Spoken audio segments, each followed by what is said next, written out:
अस्सलाम वालेकुम दोस्तों, तो कैसे हैं आप सब? उम्मीद करती हूँ कि आप सब बहुत अच्छे होंगे और अल्हम्दुलिल्लाह आप सबकी दुआ से मैं भी बहुत ठीक हूँ।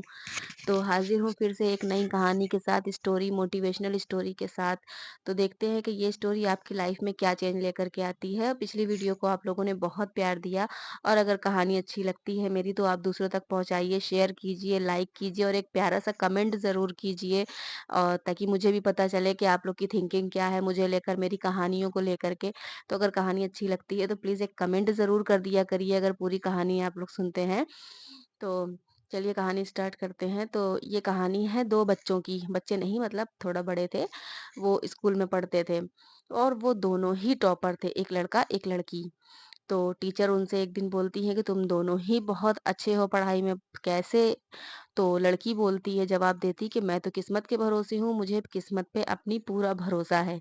मुझे इतना भरोसा है कि मैं कुछ भी लिख देती हूँ, जैसे क्वेश्चन आया एग्ज़ाम में मैंने लिखा, तो मेरी किस्मत इतनी अच्छी है कि वो क्वेश्चन सही निकल जाता है या फिर मेरे मार्क्स ही अच्छे आ जाते हैं, मुझे भरोसा है। उधर दूसरी तरफ लड़का बोलता है कि मुझे अपनी मेहनत पे भरोसा है। मैं मेहनत करता हूँ और मेहनत से पढ़ता हूँ, मेहनत से याद करता हूँ, पूरा लिखने में पूरी अपनी मेहनत लगा देता हूँ। तो मुझे अपनी मेहनत पर बहुत भरोसा है कि मैं मेहनत करूँगा और सक्सेस हो जाऊँगा। तो टीचर बोलती हैं तुम दोनों ही टॉपर हो लेकिन तुम्हारी स्ट्रैटेजी दोनों की ही अलग है, थिंकिंग दोनों की ही अलग है। खैर कोई बात नहीं। एक बार क्या होता है कि उसी स्कूल में एक ट्रिप होती है। ये सारे बच्चे माउंटेन क्लाइंबिंग जो होती है ट्रिप, जैसे माउंटेन पहाड़ पर चढ़ना होता है उसके लिए सब जाते हैं और वो दोनों लड़का-लड़की भी जाते हैं। जब वो जा रहे होते हैं तो अचानक जब पहाड़ चढ़ती है लड़की तो एक पत्थर के ऊपर उसका जब हाथ पड़ता है तो अचानक क्या होता है, पत्थर में एक रास्ता बन जाता है, अचानक से पत्थर का दरवाज़ा बन खुल जाता है। तो उसे लग सब डर जाते हैं, पहले तो बोलते हैं कि ये क्या है? उसने जैसे ही लड़की ने फिर हाथ हटाया पत्थर से वो दरवाज़ा बंद हो जाता है। तो उसे लगता है कि ये हाँ, कोई खुफिया रास्ता है, कोई दरवाज़ा है इसमें। तो ख़ैर वो खोलते हैं और चले जाते हैं दोनों अंदर। तो लड़की बोलती है मुझे इस साइड जाना है, लड़का बोलता है नहीं मुझे इस साइड जाना है। दोनों लोग अलग-अलग रास्ता चूज़ करते हैं। लड़का अपने अनुमान से बोलता है और लड़की अपनी किस्मत के भरोसे पे बोलती है। तो बोलते हैं ठीक है चलो तुम्हारे कहने पर पहले हम इस तरफ चलते हैं, फिर बाद में लड़के के कहने पर उस तरफ चलेंगे। तो जब लड़की आगे बढ़ती है सबको लेकर के तो वहाँ पर उसे एक पेटी मिलती है जिसमें सोने की मुद्राएँ होती हैं। तो लड़की बहुत खुश होती है, वो सोचती है कि देखा मेरी किस्मत कितनी अच्छी, मेरी किस्मत मुझे यहाँ पर लेकर के आई है। उसमें से सोने की मुद्राएँ निकलती हैं, ख़ैर वो ले लेती है। अब बारी आती है लड़के की। लड़का बोलता है उस रास्ते पे हमें चलना है, तो जब जाते हैं वो लोग, तो लड़के को एक पेटी मिलती है, उसमें कुछ कागज़ रहते हैं, बहुत पुराने से कागज़ रहते हैं, रद्दी टाइप के। तो लड़की उसका पहले तो बहुत मज़ाक उड़ाती है, कहती है कि देखा मेरी किस्मत कितनी अच्छी थी, तुमने अपना दिमाग लगाया, तुम्हें अपनी मेहनत पर भरोसा था, तुम चलते गए, तुम्हें क्या मिला? सिर्फ़ एक रद्दी मिली और मुझे देखो मैं चलती गई तो मुझे क्या मिला? सोने की मोहरें जो होती हैं वो मिली। अब सब वापस आ जाते हैं लेकिन लड़का वापस नहीं आता है, सब परेशान हो जाते हैं। कैंपिंग होती है 1 हफ्ते की, तो हफ्ता भर वो लड़का वो हफ्ता भर पूरा वापस नहीं आता है। अब सब परेशान रहते हैं, कहाँ चला गया, कहाँ चला गया? 1 हफ्ते बाद वापस लौटने का वक़्त आ जाता है।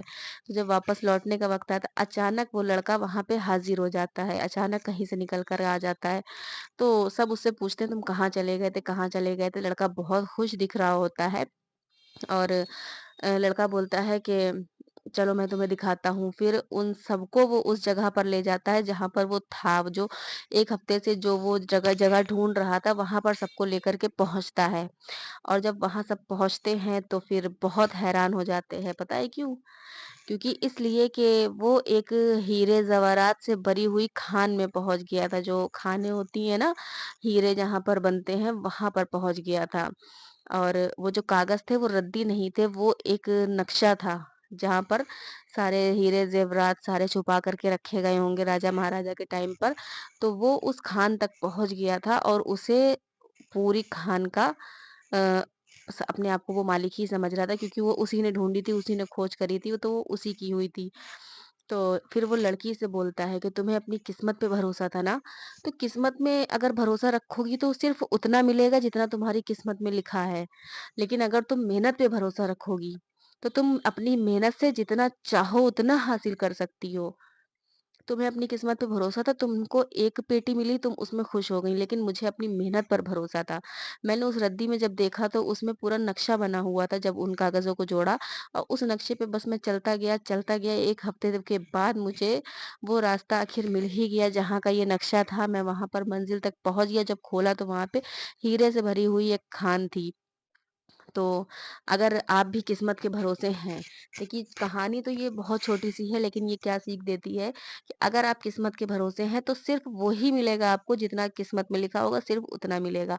लेकिन अगर आप मेहनत के भरोसे हैं, तो हो सकता है मेहनत में आप ज़्यादा हासिल कर लें। मेहनत करके हो सकता है ऊपर वाले ने ये लिखा हो अगर ये बंदा मेहनत करेगा तो इसको मैं 2 गुना दूँगा किस्मत से ज़्यादा, ये भी हो सकता है। कि अगर किस्मत में मेरा लिखा है 1 पेटी सोना तो हो सकता है अगर ये बंदा मेहनत करे तो मैं इसे 2 पेटी सोना दे दूँ। जस्ट एग्ज़ाम्पल ऐसा हो सकता है कि आप अपनी मेहनत पर भरोसा करिए ना कि किस्मत पर। किस्मत तो ज़रूरी है लेकिन साथ ही साथ मेहनत भी ज़रूरी है। तो निराश मत होइए, आप मेहनत करते रहिए, आपको कभी न कभी फल ज़रूर मिलेगा। ठीक है? तो उम्मीद करती हूँ कि कहानी आप लोग को अच्छी लगी होगी, तो अगर अच्छी लगी हो तो लाइक, शेयर, सब्सक्राइब करके जाइएगा और एक प्यारा-सा कमेंट ज़रूर कर दीजिएगा और अगर स्टोरी अच्छी लगी तो दूसरों तक और पहुँचाइए आप ताकि और लोग मोटिवेट हो सकें मेरी स्टोरी से। तो चलिए मिलते हैं अगली कहानी में, तब तक के लिए खुदा हाफ़िज़, अल्लाह हाफ़िज़, अस्सलाम वालेकुम और दुआओं में याद रखिएगा।